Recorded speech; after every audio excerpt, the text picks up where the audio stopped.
What's going on, everyone? I'm just a typical average American here today to react and learn about current news and events in Norway. Because here in the United States, our news never talks about Norway, so I enjoy taking some time out to learn about for myself some of the stuff happening in Norway right now, whether good or bad, some of the news stories that are happening now that I don't get to hear about any other way. Because in the United States, we never cover stuff in Norway, just stuff about the United States. So, what I have here is, extreme weather scares more voters. I don't know what that means. I hope that's in one of the articles. Traditional school elections took a turn to the right. Traditional school elections took a turn to the right. What on earth does that mean?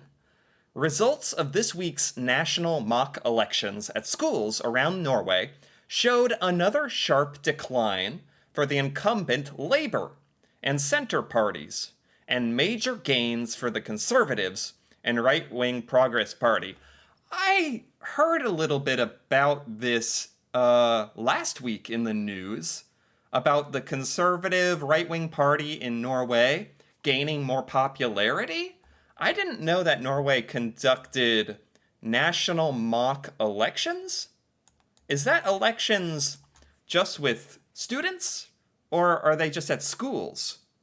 Are they held at schools? Mock elections held at schools around Norway, just to see, like polling, to see how Norway is going to vote, basically, at this moment?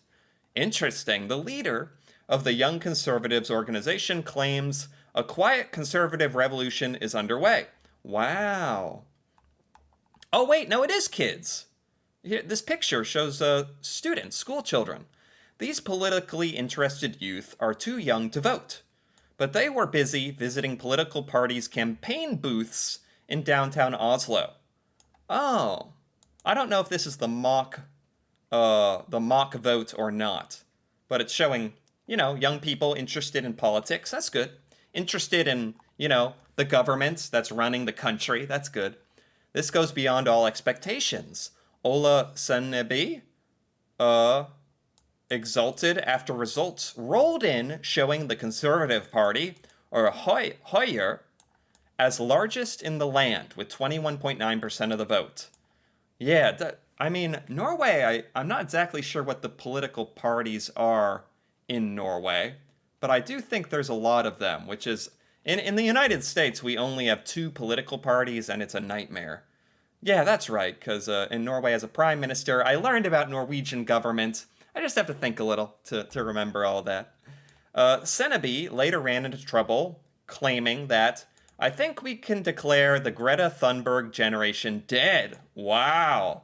Whoa, bold statement, referring to the young Swedish climate activist. And he had to apologize for that on Wednesday. Okay. Anything else? The Conservative Progress Party emerged as the second largest, with 19.5% of the vote. Wait a minute. There's a Conservative Progress Party? Is that different than the Conservative Party? It is. The Conservative Progress Party is different than the Conservative Party, but it has the second largest vote. Wow, do those parties work together or anything? Or if the Conservatives, Progress, and Liberals and the Christian Democrats were to join forces, they would claim 53.6% of the vote and have a majority. You're right, because it's all about having a majority, right? This is really interesting. I really don't get to learn much or hear much about Norwegian politics. And that definitely is a big part of news, politics. So I don't mind this at all. Results will vary from district to district in next week's local elections. Oh, there's local elections happening next week. Oh, wow. Wow. The school elections reflect an ongoing trend. Currently ruling Labour-led coalitions around the country have lost favor. So the Labour Party is currently in power, right? And it's really looking like that is going to change in Norway. The writing is on the wall. Prime Minister Jonas Gahr Støre and his state government coalition with the Centre Party have struggled for months and may be repeated locally. Wow. Okay. Interesting. A little Norwegian politics there. We have another minister lands in trouble. Oh, gosh. Oh, man. A few weeks ago, I learned about that Norwegian government official who stole the sunglasses. Don't tell me there's another troublesome individual in the government in Norway. Oh no. Oh, Foreign Minister Anniken Huitfeldt of the Labour Party has become the latest member of the Norwegian government to land in serious trouble over political conflict of interest. Okay, so there she is. What did she do? She claims that she didn't know that her husband had invested in several Norwegian companies. Oh, insider trading, including weapons producer Kongsberg Gruppen, while she's been in office. Oh my gosh, this is a huge problem. Huge problem in American politics. It's really cool to actually see Norway kind of cracking down on this and reporting on this. Because this is so common in American politics that politicians are actually allowed to buy stock and invest in companies, even though they're in the government, making decisions that directly influence the profits of those companies. It's a huge conflict of interest, and it's a huge problem in the United States. So apparently it's a problem in Norway as well. Minister Anniken Huitfeldt bowed her head in shame during the Wednesday's press conference, admitting to conflicts of interest. Well, she seems very remorseful about it. I don't know if that's true or not. If it were an American politician, I wouldn't believe it. I'd just be like, oh, they're just sad they got caught. Calls were already going out Wednesday for Huitfeldt to resign. Wow, okay, so this is way more extreme. This is taken much more seriously in Norway, which I like. I really like, because this is not taken seriously in America. Like, American politicians are millionaires. They can have $100 million during their time in office that they make from stuff like owning stock and investing. And it's so bad. It's so corrupt. So I actually like seeing this, like Norway making a good example of this, cracking down on it. She struggled to answer several of the questions raised during the press conference. The press conference was arranged just after the newspaper broke that news that Huitfeldt's husband had bought and sold shares in a long list of companies traded on the Oslo Stock Exchange. Wow. Yeah, obviously that's going to influence how you vote and how you act and what favors you give certain companies. If you're investing in them, yeah, that's a huge problem. The problem is the Norwegian government also has stakes in several of the same companies and does business with them. Right, okay. Catching the most attention was Kongsberg Gruppen, which is involved in major defense contracts with the government, involving military aid to Ukraine. Yep. Oh, as a foreign minister, Huitfeldt has been closely involved with all defense support for Ukraine. She's directly involved with some of those things. Wow. Oh, oh, wow. Huitfeldt admitted quickly that she is likely to have violated government rules meant to prevent this. She claimed she was sorry and apologized deeply. Okay, so is she gonna resign? She could not explain why she failed to question her husband. Wait, she knew about this? Wait a minute, failing to question her husband about his investments. Oh my gosh, so she purposefully did not ask her husband about certain investments? Or she's innocent and her husband just went on a crazy investment tirade, buying all these stock and companies in Norway without letting her know on purpose? I can't tell if her and her husband were working together or not, but it's obviously not a good situation at all. And she should have questioned him. And maybe he was lying, I don't know. The biggest question swirls around Huitfeldt's husband's investment in Kongsberg Gruppen. Okay, alright, so Is she having to resign for this, or... Wow. Yeah, she didn't reveal it. Store is not firing her. She is a veteran of the Labor Party, has not volunteered to resign, claiming that it's up to the Prime Minister. He claimed on Wednesday that he still has confidence in her. Oh man, is that really what you want to see from your elected representatives, though? This kind of corruption, trying to become rich off of how you can control the government? It's not good. And it definitely reminds me of things that happened in the United States. So that's an unfortunate story. That's unfortunate. Okay, what else do we have here? Norway rules against Facebook owner Meta in privacy case. I heard about this last week. This was a case that had come up with Meta violating Norwegian privacy law. And it seems like Norway is just going to shut this down pretty quickly. Meta platforms can be fined for breaching users' privacy. A Norwegian court ruled on Wednesday, stopping an attempt by Facebook and Instagram to halt a fine. Oh, Meta has been fined 1 million crowns. They've been fined $93,000 per day since August 14th for almost a month. They've been fined $90,000 a day, which is, of course, nothing for a company that big.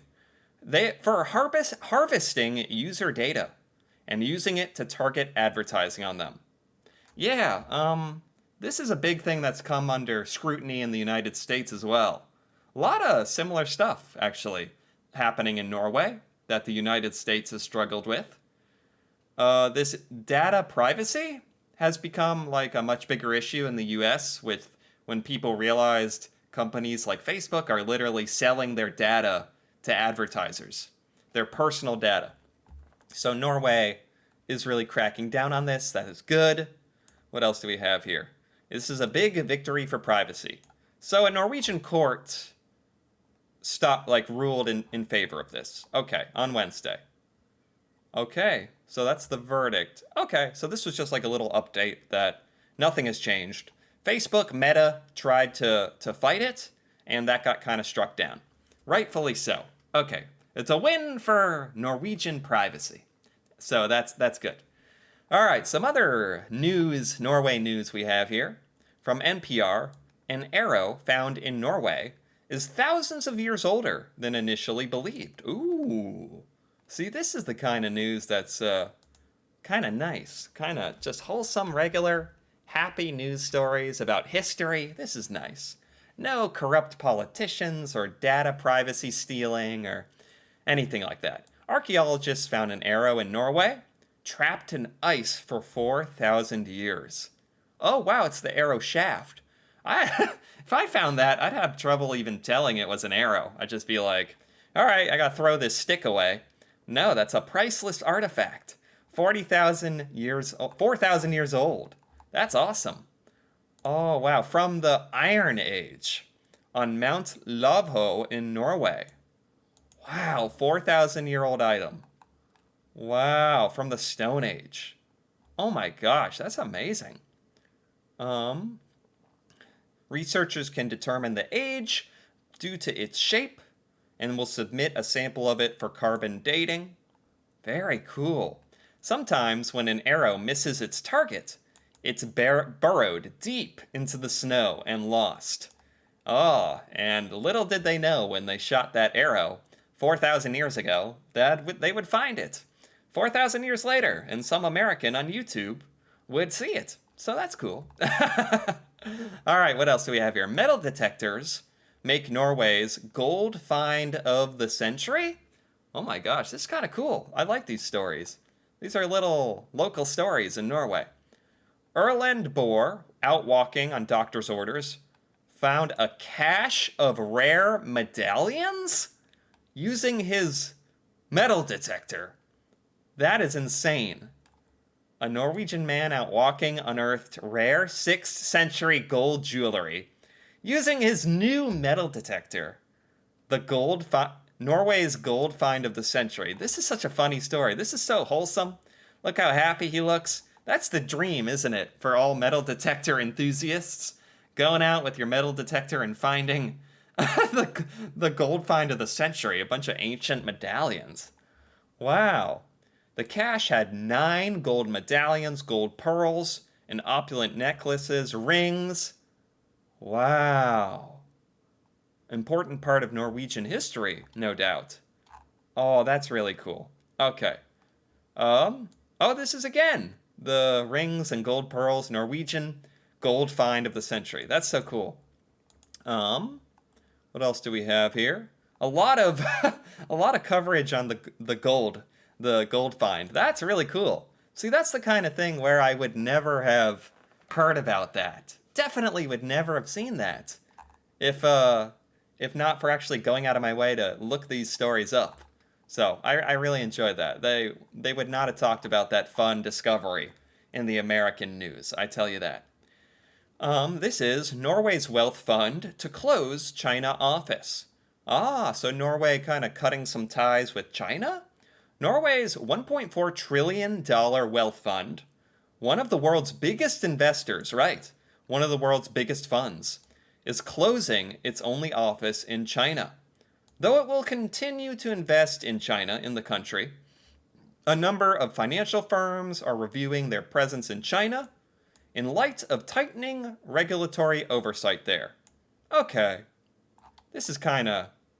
I thought maybe this had something to do with, like, geopolitical tensions between Norway and China. It's more of just like a financial decision, from what I can tell. I don't understand too much about it, but it's interesting nonetheless. And honestly, this is all very interesting. I really do enjoy taking some time to see what the Norwegian current stories and news and events are, and I think this was a good mixture of things happening in Norwegian news on a overall level, and then some local stories too, like the elections leaning towards the right now, and this corrupt minister getting in trouble. Oh my gosh, this reminds me of American news. And that big gold discovery was really fun to learn about. So I enjoyed this news quite a bit, actually. So if you enjoyed this as well, feel free to give this video a like or leave a comment. And if you're interested in more videos like this, me reacting to Norway and Norwegian culture, feel free to subscribe for more. And until then, thanks for watching, and see you next time.